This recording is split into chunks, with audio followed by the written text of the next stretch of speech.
ውሸት የሚፈቀድባቸው ጊዜዎች ምንድን ናቸው?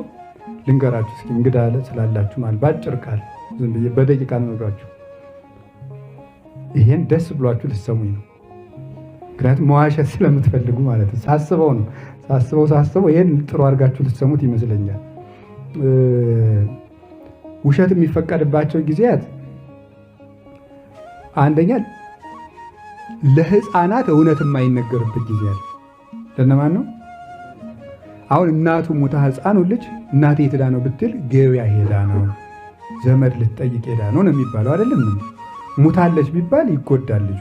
ስለዚህ ትመጣለች፣ ሩቅ ሆኖ ነው፣ ውሃ ሞልቶ ነው፣ መሽቶ ነው እየተባለ ነው ልጁ የሚገና ህፃን ክፉና በጎን ያለየ ከሆነ።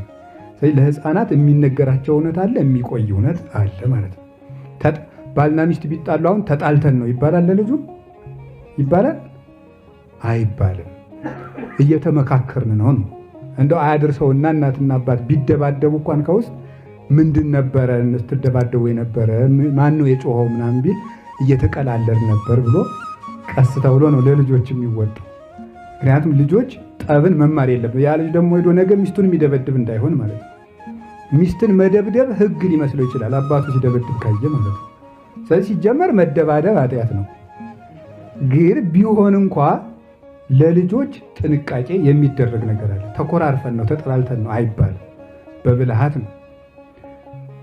ሁለተኛ ለሰይጣን የማይነገር እውነት አለ።